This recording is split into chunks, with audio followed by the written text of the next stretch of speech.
Bonjour et merci d'être venu à notre énième AG. Au bout de 4 semaines de blocage, donc blocage au collège des Aiguerelles, pourquoi? Parce que en février, on apprend lors du CA, qui est habituel dans un collège, qu'il y aurait beaucoup d'heures qui allaient être enlevées au collège des Aiguerelles. Donc les parents élus ont immédiatement alerté les parents d'élèves des Aiguerelles, comme quoi à la rentrée de septembre 2015, tout ce qui fait la richesse de ce collège, section européenne, section internationale, classe bilingue, classe architecture, escalade et beaucoup d'autres choses, allait disparaître. Donc évidemment, les parents que nous sommes, soucieux de ce qu'est la richesse de ce collège, on s'est immédiatement mobilisé. On a demandé à rencontrer les responsables de cette décision, en l'occurrence la rectrice, la nouvelle et fraîche rectrice pour l'académie, qui nous a fait comprendre que c'était comme ça et qu'il y avait une décision unilatérale et qu'on perdrait tout et qu'il n'y avait pas de discussion.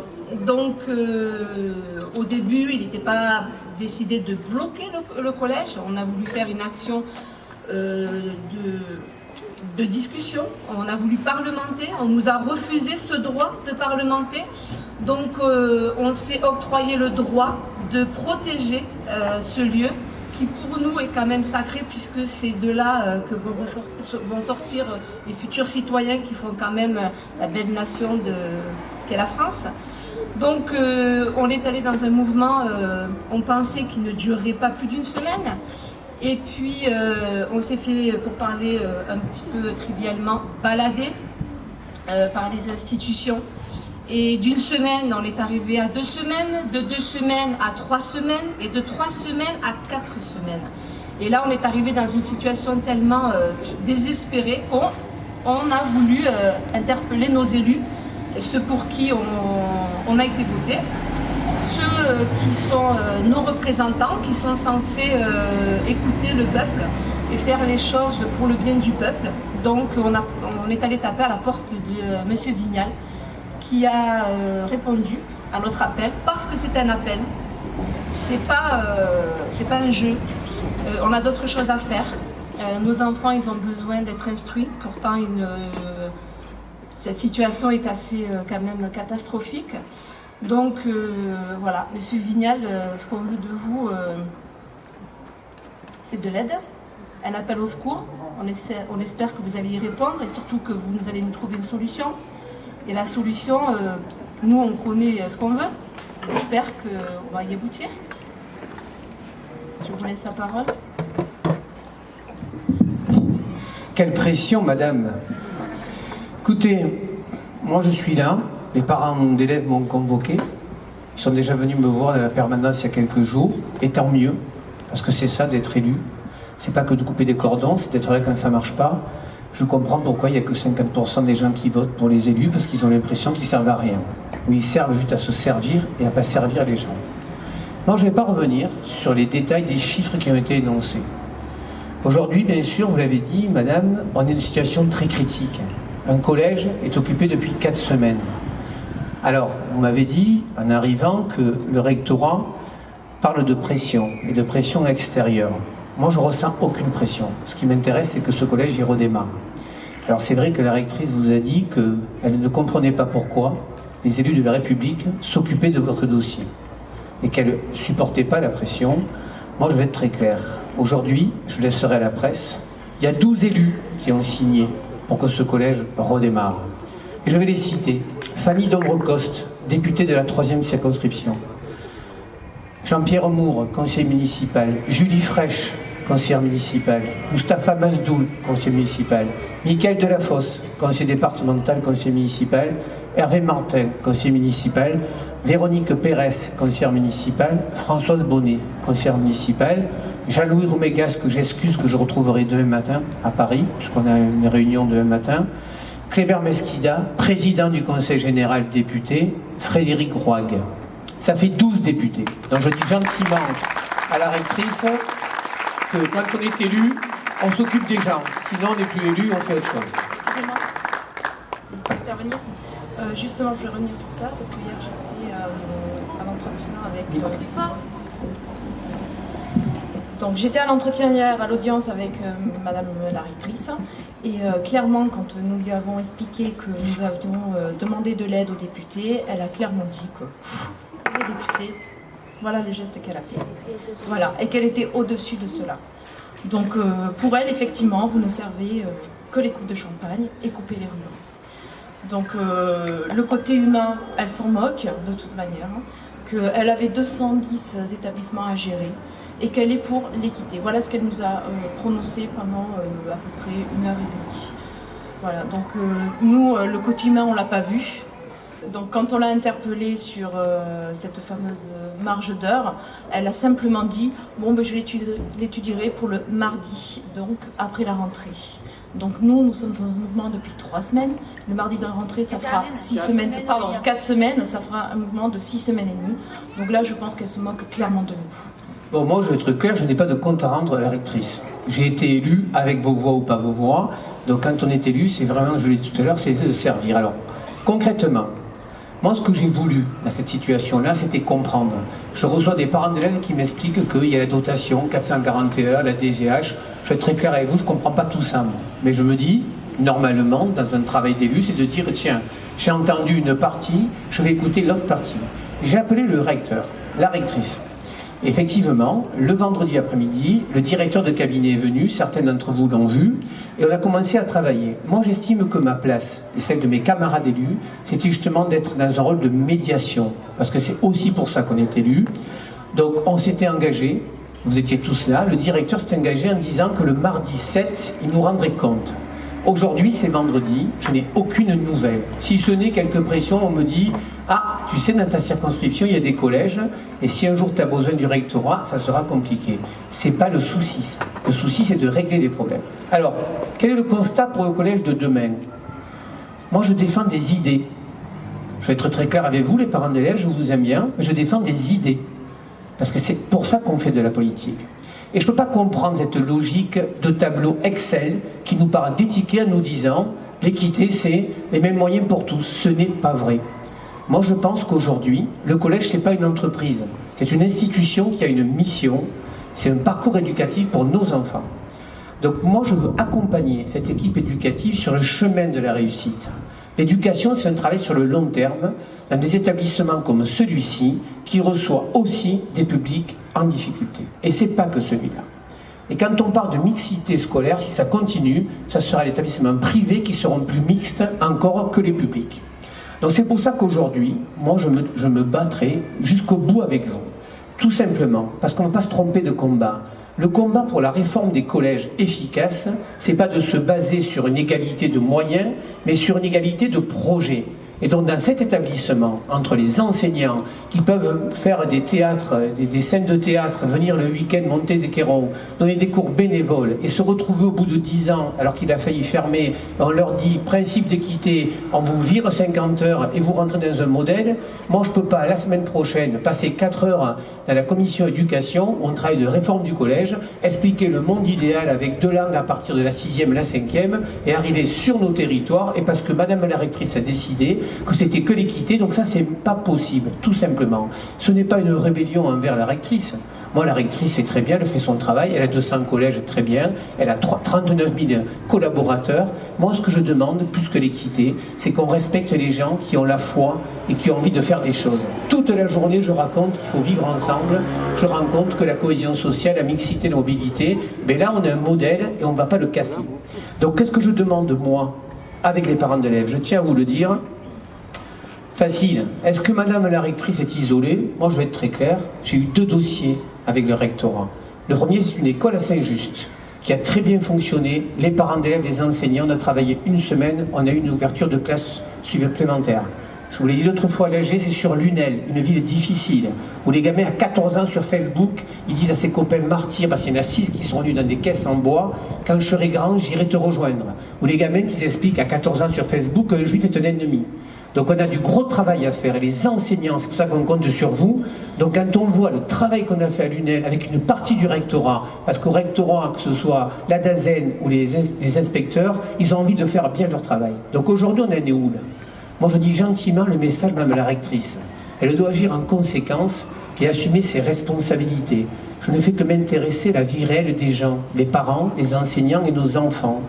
Donc moi je peux comprendre une chose, et je le demande très gentiment, par voie de presse, puisque je n'ai pas de réponse de l'académie. Je ne suis pas un frondeur, je ne me suis jamais rebellé. Depuis que je suis élu, on a voté toutes les lois de François Hollande, mais sur ce coup-là, c'est pas possible d'avoir ce mépris-là. On ne peut pas être haut fonctionnaire, servir l'État et avoir autant de mépris. Donc moi je demande juste à Madame la rectrice de revoir un peu sa position. Si par contre, je peux l'entendre, puisqu'on a beaucoup étudié le dossier, elle a peut-être une enveloppe un peu compliquée, puisque vous savez qu'en fait, carte scolaire, ça veut dire moyens humains, moyens financiers et enfants. Si elle a besoin d'un coup de main, on est 12 élus, et je monte donc mardi à l'Assemblée voir le directeur de cabinet de la ministre. S'il faut qu'on rajoute des heures complémentaires qui permettront à Madame la rectrice, puisque c'est dans son contrat, elle est nommée en conseil des ministres par le président, d'avoir un peu de souplesse, nous pourrons bien sûr accompagner cette demande. Quoi qu'il en soit, je le dis aux parents, moi, vous avez mon numéro de portable, je ne sais pas que je veux lâcher quelque chose, c'est que c'est juste votre cause. Donc je le dis gentiment aux médias, ce n'est pas un rapport que je fais avec Madame la rectrice, on a autre chose à faire, ça intéresse personne ça. Ce qui intéresse, qu'à la rentrée, les parents qui depuis 4 semaines, certains prennent des congés pour venir bloquer ce collège, et même des parents qui ont les enfants qui ne sont plus là et qui viennent encore. Moi j'aimerais que nos gamins, ils retrouvent le chemin de l'école et que tous les parents. Maintenant je voudrais dire aux parents, oui, je suis un peu long, oui. Allez-y. En fait, merci donc, de tout ce que vous êtes en train de nous annoncer. Alors quand vous verrez la ministre ou son représentant, j'aimerais que vous lui parlez de quelque chose qui est très vivant. Moi, je vais vous parler de mon expérience personnelle. J'ai 2 enfants. J'ai une fille de 19 ans qui est à la fac cette année, qui est passée par le collège des Aiguerelles. Oh là là, il y a 8 ans quand on m'a dit surtout ne la mets pas au collège des Aiguerelles. Si tu feras la pire erreur, c'est une très bonne élève, elle va s'enfoncer. Au bout d'1 mois, moi j'ai tenu à ce qu'elle vienne ici, c'était un collège de proximité, je suis pour l'école de la République, pour l'école publique, elle m'a formée, donc je voulais qu'elle forme mes enfants. Au bout d'1 mois, mon enfant est arrivé, mais elle était plus qu'épanouie, elle était ravie, elle me parlait tous les jours de ses cours, tous les jours de ses profs, elle n'a cessé, je l'ai vue s'épanouir durant les 4 ans où elle était ici. Et quand elle est partie au lycée, elle est revenue chaque année voir ses profs. On ne peut pas venir chaque année voir ses profs quand on est malheureux dans un collège, quand les professeurs n'ont pas fait plus que leur boulot, parce qu'ils ont fait plus que leur boulot. Et c'est pour ça que mon petit qui est là et qui a 14 ans, qui est cette année en 3e, on pourrait se laver les mains et se dire bon, il a fini dans 2 mois, c'est bon le collège. Depuis 4 semaines, cet enfant de 14 ans se lève tous les jours à 8 heures pour venir bloquer son collège. Et quand je lui dis, Eden, mais reste à la maison, repose-toi un peu. Vous savez ce qu'il me répond? Alors, j'aimerais que la rectrice l'entende. Il me répond, maman, il faut qu'on soit nombreux pour défendre ce collège. Et il a 14 ans. Et on a une rectrice qui oublie que cet enfant, c'est un être humain. Elle ne voit nos enfants que comme des chiffres, des numéros, ou peut-être un plan de carrière. Mais qu'elle nous le dise. Qu'elle nous le dise. Excusez-moi.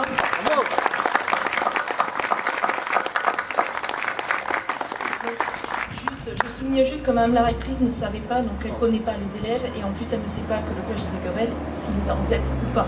Voilà, elle ne le savait pas s'il avait été un jour et s'il était encore aujourd'hui.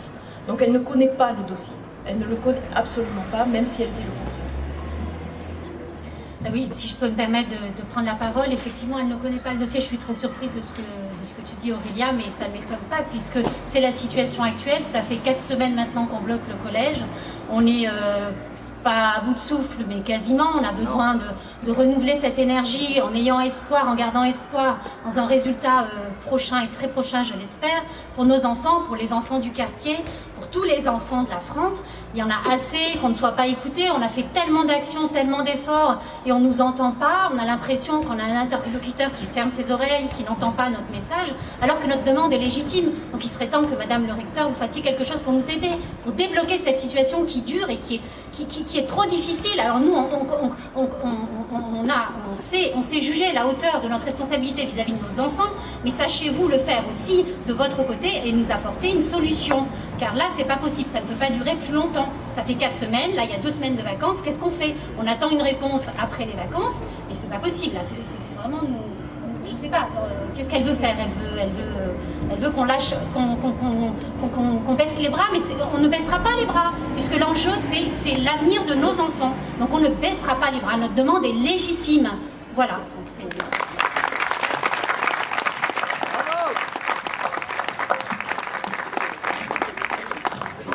Bonjour tout le monde. Donc on a été reçu par la rectrice hier vers 16h.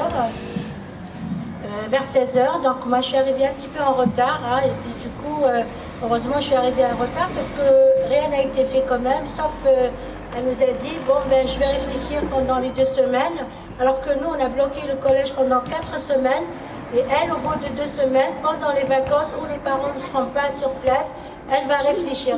Bien, elle a dit que j'allais réfléchir, donc déjà on est en colère parce qu'elle nous a traités d'irresponsables. Moi, je ne vais pas la lâcher parce qu'on n'est pas responsable. Au contraire, on est là pour les enfants et pas pour gagner des millions. Comme voilà, elle vient d'empocher, je ne vais pas dire, je ne sais pas si je suis autorisée à le dire, elle vient quand même d'empocher. Ce n'est pas la peine. Je ne dis pas le mot.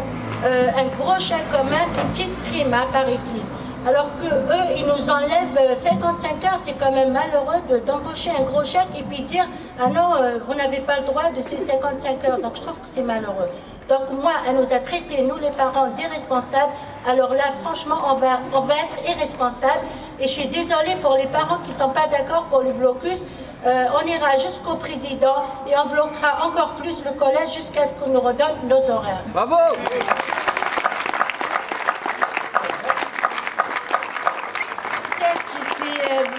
Mais quand même, je suis passée devant tous les agents de sécurité hier.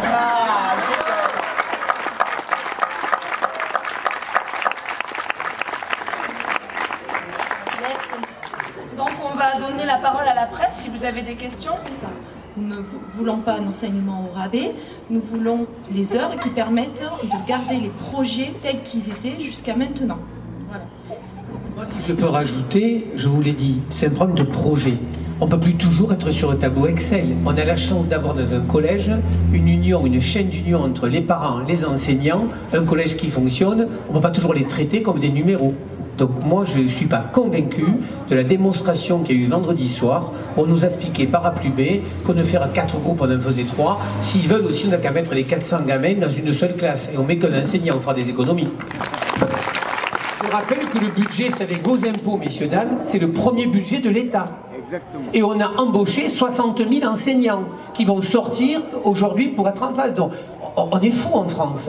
On ne peut pas à la fois avoir un modèle éducatif en disant à nos enfants qu'on allait faire un parcours et à la fois décider quand ça marche pour un problème d'équité qui n'existe pas, de dire on va casser ce modèle. Ce collège devrait être un laboratoire. La rectrice devrait se dire qu'elle a de la chance sur 200 établissements d'avoir un laboratoire. Elle devrait s'appuyer dessus au contraire.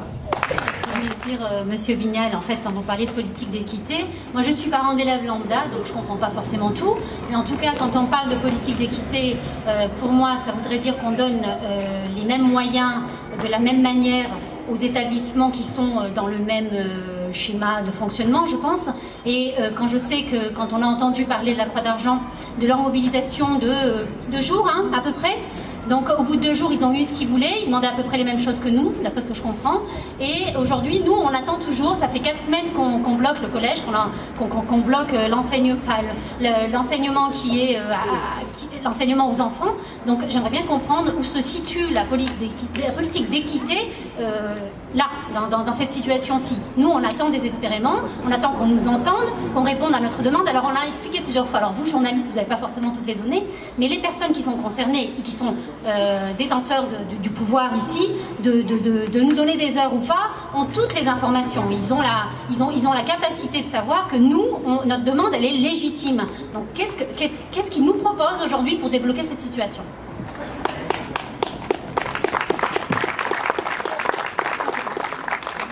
Pour compléter par rapport à la lettre et la question, Nous en avons discuté en assemblée avec Madame Lopez et Madame Coffret, principale et principale adjointe du collège, puisque nous avons demandé effectivement, on lui a demandé pourquoi elle nous avait envoyé cette lettre et de nous l'expliquer. Donc pour elle, c'était une mauvaise interprétation de notre part et elles nous ont avoué qu'il manquait des heures. Non, on va continuer à bloquer le collège et il sera occupé, comme il est occupé depuis plus d'une semaine, il y a des parents qui dorment, qui se relaient.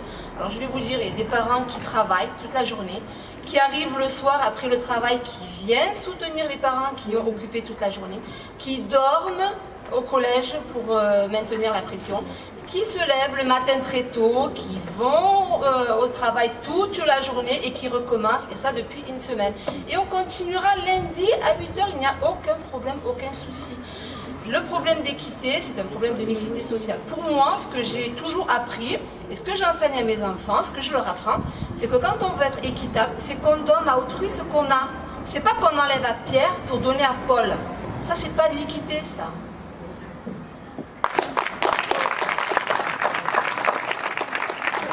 En réalité simple, c'est de savoir comment on peut expliquer le blocage aussi de la rectrice.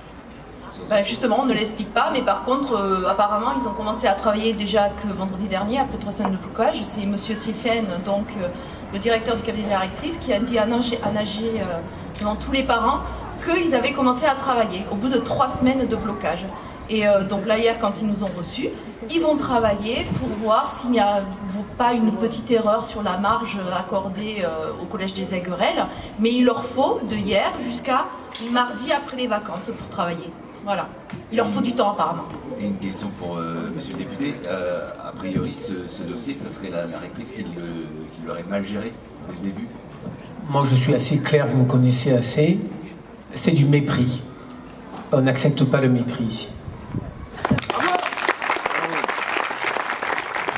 Par rapport au collège de l'Ascaz qui est aussi mobilisé, est-ce qu'il y a un rapprochement qui est prévu? Est-ce que vous, Monsieur Vignal, vous avez été sollicité également par ce collège? Et est-ce qu'on peut imaginer une cause commune au sens un peu plus large? Écoutez, 200 collèges dans le département, dans l'académie. C'est un vrai débat.